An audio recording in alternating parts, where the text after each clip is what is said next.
صبح کا واقعہ فرسٹ انفارمیشن رپورٹ ہے، وہ انفارمیشن رپورٹ لینے کے لیے تیار نہیں ہے، تو آپ خود اندازہ لگائیں کہ یہ کیا انصاف کریں گے، ہم کیا توقع رکھیں۔ میں chief justice Sindh high court سے گزارش کرتی ہوں کہ اس معاملے کا نوٹس لیں۔ ان چھوٹے بچوں پہ آج حملہ ہوا ہے، ان پہ فائرنگ ہوئی ہے، ان کے کانوں کو کھینچا گیا ہے، ان کو یہ بولا گیا ہے کہ جب تک یہ کیس سے ہاتھ نہیں اٹھائیں گے ان کے بڑے تو ان کو اسکول نہیں پڑھنے دیا جائے گا۔ تو میں پوچھتی ہوں کہ میں کس سے سوال کروں، میں کس سے انصاف مانگوں۔ میری یہ ایک اور چیز بھی میں ایڈ کرتی چلوں، میں نے پہلے بھی بولی ہے کہ ہم انشاءاللہ آخری دم تک جاگیرداران نظام کے خلاف لڑیں گے۔ ادر پارٹی جس نے ایک ڈرامہ رچایا ہوا ہے،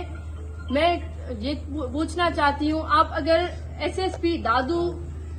جو ایف آئی آر کاٹنے کے لیے تیار نہیں ہے، وہ اپنے ڈی ایس پی سے پوچھیں، جو ڈی ایس پی صاحب آن اسپاٹ پہنچے ہیں، تو وہاں پہ ایک ویپن بھی ریکور ہوا ہے۔ وہ لوگ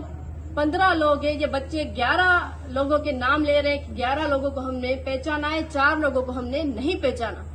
تو وہ جو 15 لوگ وتھ ویپن آئے ہیں بچوں کا مقابلہ کرنے، بچوں سے لڑنے کے لیے، جن میں کوئی غیرت نہیں ہے، جن میں کوئی شرم نہیں ہے، جو بچوں سے لڑ کے سمجھتے ہیں کہ وہ بہادر ہیں، وہ سمجھتے ہیں کہ وہ ہم سے مقابلہ کریں گے، تو میں ان کو یہی بتانا چاہتی ہوں کہ یہی آپ لوگوں کی ہار ہے کہ